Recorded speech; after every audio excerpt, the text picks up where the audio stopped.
welcome on in, Dragon Folk, to my review of Bloodstained, Ritual of the Night. This game was actually just released last month on the Humble Choice, so if you don't already have a subscription to Humble Choice, I definitely suggest doing so. It's not sponsored or anything, I just simply wanted to let you know that you get, hundreds of dollars worth of value for like $25. So definitely go and check those guys out. I'll have the link down in the description below. They should have their September games up by the time I make this review. So hopefully you guys can check out their stuff. See what kind of value you guys are getting. But on to the review. Wanted to let you know that we use things here by a certain system, right? So how I'm going to review this game is based on things that I call the SICK rating, right? That's SIC. SIC stands for Story, Immersion, and Combat/Creative. So that's kind of the thing. So, because I know not all games I'm going to review are going to have combat, but in a way that they also have a creativity about them is what I want to encapsulate too. So, without further ado, we'll get right into this. Bloodstained Ritual of the Night is they call it a Metroidvania-esque kind of deal. If any of you have ever played Symphony of the Night, Castlevania Symphony of the Night, that is pretty much this is pretty much a spiritual successor to that. I have not played Symphony of the Night, so I'm not sure on the comparisons that I can make in regards to the game, but what I do know is that the game is quite fun, Bloodstained. I honestly had a lot of fun playing it. It's a side-scrolling platformer, kind of collect items and have new weapons. So there are plenty of cool things you can do with a bunch of different weapons. So just want to let you know, I only went in playing the game for 4 hours. We played our game live on stream over at twitch.tv/ashenwings. And that's where I'm going to be doing most of my general footage getting for my reviews. But 4 hours taught me a lot about the game. So let's get right into the first category of story. So the story is pretty linear in what it is. It doesn't really give you anything to kind of wonder about or figure out why these things are happening. They tell you straight from the beginning that you are essentially a botched human experiment that can use the power of demons to, better yourself. And that this group of people were essentially using you for experiments to open up portals to a demon realm. So on and so forth. I obviously won't spoil anything. I only got 4 hours in, so it's not like it's a ton of, hardcore story content, but you do meet a lot of fantastic characters along the way. And as far as how the storytelling goes, you get pretty good dialogue. There's a lot of dialogue, surprisingly, for a game like this. I didn't expect there to be so many cutscenes and general getting to know characters and so on and so forth. I kind of went into it thinking it was just going to be me killing things on platforms, and that was pretty much it. But I was pleasantly surprised that I was able to go through and kind of figure out the different things that had occurred, how the world came to be as it was, and I got pretty invested for the most part. Not a lot, but for a good portion of it, I got pretty invested. So I definitely enjoyed the story from what I got. I would say I'd give the story section of this a 3. It was all right? 3 out of 5. It was all right. I was by no means taken from the get-go, right? But 4 hours in, I definitely had enough to make me want to keep going. And normally how my story stuff works is I would probably give it a higher rating if I wanted to keep playing the game afterwards, and I do. So how it normally would work is that score would probably be higher if I got closer to the end of the game. But because I only got 4 hours in, I can't quite tell you that the story is the most amazing thing ever. It gets the job done. It sends you where it needs to go. The characters are very interesting, and that's pretty much it. Some cliches here and there, but for the most part, it is just your typical, side-scrolling action RPG. So next category, we have Immersion. So Immersion's a category that I put in here only because I do like to be immersed when I play video games. When I game, I want the world around me to swallow me whole, I want it to take me to a place that I've never been before and leave me there and make me never want to leave. Now, I will say, the immersion for Bloodstained Ritual of the Night was very, very good. You get the idea that the world is in chaos. You're definitely fighting a bunch of demons. You're fighting a bunch of evil experiments inside this tower. You are in fact trying to, save the world. And that is very apparent, very much so, the fact that you get this. Your immersion is very well put together.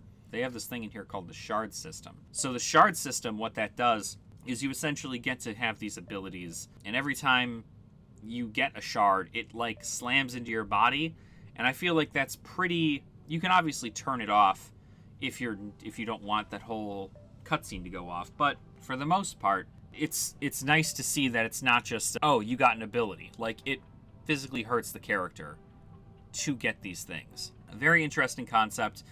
And generally, just all around the environment, the way the buildings move and the way the camera pans, it's all very, very realistic, I guess, in a sense. It's not a first-person game, so it's not like hyper immersion, but for it being a 2D kind of side-scroller-esque deal, very, very well done as far as the art. Graphics are absolutely amazing. It really does bring me in. The graphics inside the tower, the graphics outside the tower, just the monster design and everything like that is very, very, very fun and haunting in a way. So that, for the immersion category, I would say I'd give the immersion about a 4. You're definitely immersed in this world, and you definitely know what to look out for. Everything is also very well put together, and generally you get a good idea of the progression that you get, as the world goes around you, as you see things crumble and fall and break, and the world continues to change as you go through it. So it is very much so an immersive thing. It's not just a blocky, here are some patches of grass and here's a couple buildings. It is very well done graphically, and the music is also fantastic as far as immersion goes. The music does really well too. The music is really, it fits every single area you're in. So determining, if you're in a more haunting area, definitely more of a spooky vibe. But if you're in more of a experiment science lab area, it definitely gives a better musical feel to it, which is very, very nice. It definitely fits everything there. You're not getting circus music in the middle of a graveyard. You know what I mean? So I'd say the immersion definitely hit me for a 4 out of 5. Very good immersion. Very much so enjoyable. Alrighty, and on to our last category, we have combat/creative. Now, I kind of want to go over a lot here because it does kind of encapsulate a lot of different things, but the combat system is pretty straightforward. You have a bunch of different weapon types that you can choose from. You have a stats system to where certain stats boost for certain things. So if you wanted to be more of a magic-based individual, or if you wanted to go in there and swing a giant heavy axe, you can do either, or you can do both, depending on the gear that you have. So obviously, the limit is yourself. You're able to do a good portion of the stuff with what you find, and everything is really well put together. They have a wonderful weapon system in here, and just an equipment, kind of RPG-esque equipment system, where you can equip a bunch of stuff. They have several different weapon types, and each weapon type has its own special unique things. They also have special weapons that do special things, such as the Steam Blade here. Essentially, this allows me to, it's still a great sword, but it allows me to hold down my attack button, and it gives it an extra boost of power.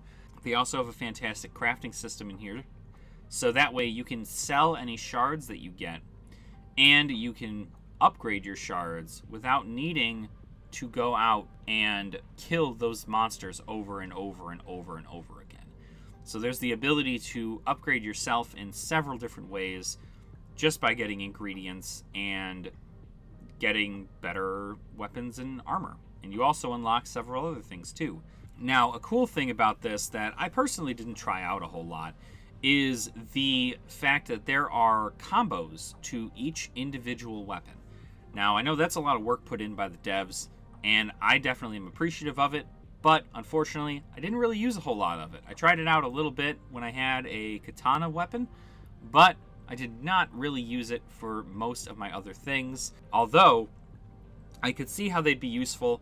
I can see how they'd be very powerful in what they do, because my caveman brain of go in and hit thing is definitely not the most viable strategy for beating every boss. Although it works, probably not the most viable. And then we have the shard system. So this is kind of on the creative side, I would say. The shard system is where I'm going to get kind of into the creative, specifically for this thing kind of deal.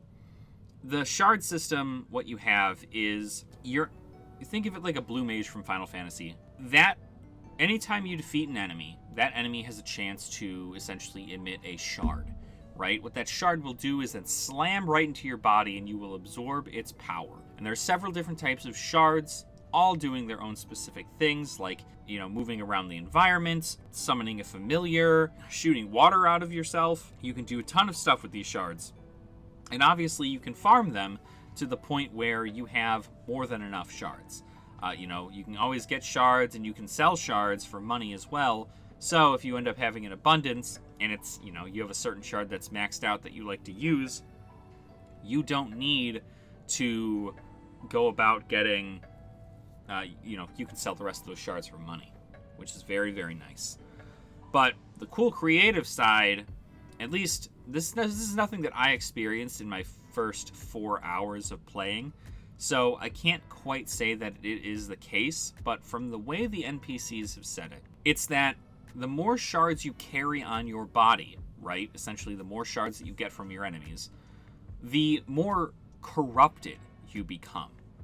Now, I personally have not seen this happen in my playthrough yet.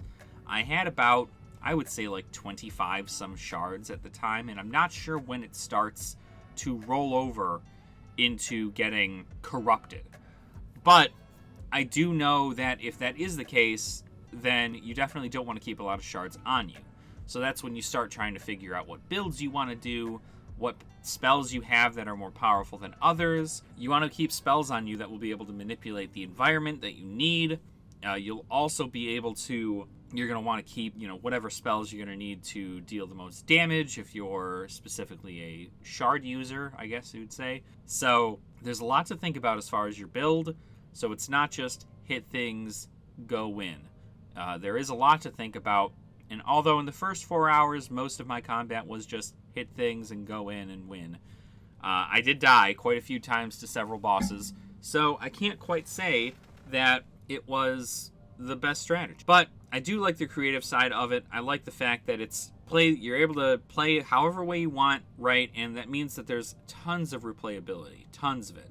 So if you play the game once before and you go, okay, right, I liked the sword, combos that I did. I liked playing with sword, but I want to see what using my feet are like, right? Like a martial arts kind of deal. Then you can definitely do that too. So I'd say altogether, the combat and the creativity of the game, it definitely leaves a lot to be done. 4 hours for me was definitely not enough in order for me to kind of learn absolutely everything I could about the game. But I did unlock quite a few of the crystals. We did find a special creative thing that I'm actually going to leave here. It's they pretty much put an ode to the Castlevania games. If you have ever played one, I believe there are essentially just some walls that you can break. They just randomly break. And inside you'll find like health stuff or stuff for your spell power or anything like that. Well, in here, they actually have the same thing. There are some walls that you can break, and they give you these things called coins. It's just 8-bit, 16-bit coins kind of deal. And these coins, what they do is they give you special weapons.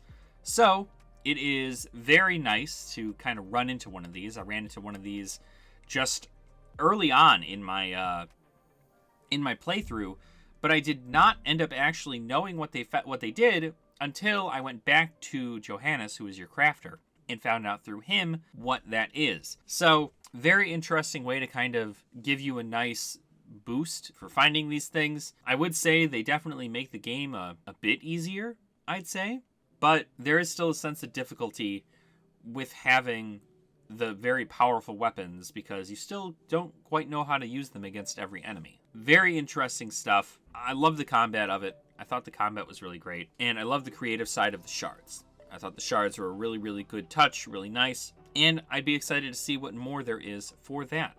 But for the combat and creative kind of side of things, I'm going to actually give it also a 4 out of 5. I'm sure there could be some polishing. I would say, even though I only really said great things about it, the hitboxes for some of the stuff is a little weird, and it just feels the techniques don't feel like they're able to be like utilized well, especially on PC. Maybe if you had a controller, it'd be a little bit easier, but for PC, I wasn't able to really pull off a whole ton of abilities, nor did I really need to. They seem to be very specific to specific types of weapons, and if you're not really using that type of weapon, you don't really need to use the technique, so I kind of felt like it was a lost sense there. So that's why I'm giving it a 4 out of 5. I feel like the combat is very good for what it is. The enemy design is very, very fun, and I love the story. The general idea behind the combat and the shards was really well put. It did well, and I like the idea behind the shards, and it's kind of one of those collect them all, but also don't, because you'll get in trouble kind of deal. So 4 out of 5 for the combat / creative. Things averaged out, I would give this game a solid 3.75 out of 5 sickness rating. So the game's just pretty sick. It's pretty sick. There's a lot of things to encapsulate you in here, and if you're a fan of the Symphony of the Night game and you're a fan of Castlevania and just Metroidvanias really in general, this is definitely a game for you to play. Remember that my review is based off of only 4 hours of in-game time. So, of course, it could be different for everybody, and I don't just take my word as law. Obviously, I suggest that you go play this game for yourself, make your own opinion, and then let me know what you think in the comments. In the comments, if there's anything that I missed that I didn't go over, that you thought was a great turning point for the game, let me know. I'd be more than happy to talk about it in the comments, and I'd be more than happy to make a follow-up video for something like that also. But that is pretty much it. It's a pretty sick game. It's a pretty sick game. I would definitely continue playing this. I'm sure my rating would go up the more I play it. But as for the first 4 hours to kind of keep me entertained, it definitely kept me entertained, for sure.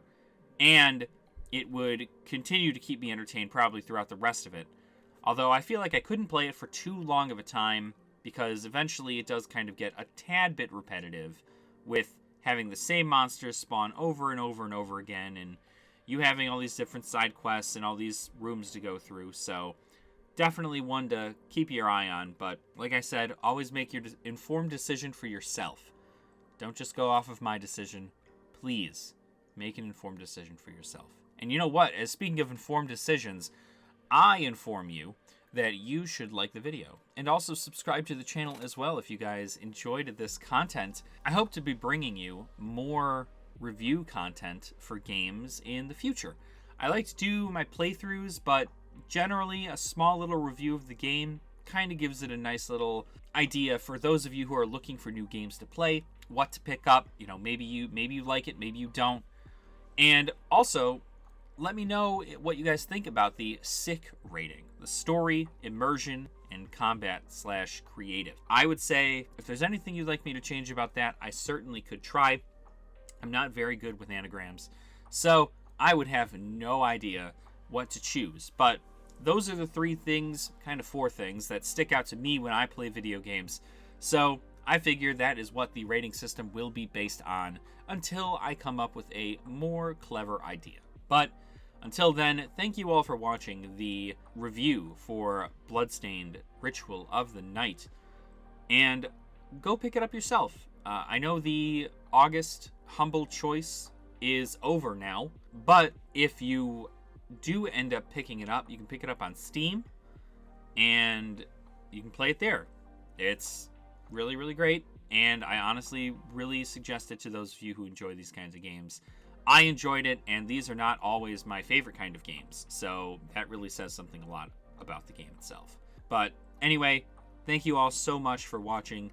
I appreciate your support. Make sure to drink your water, eat your vegetables, and don't be a dick. I'll catch you guys in the next one. Nerd out.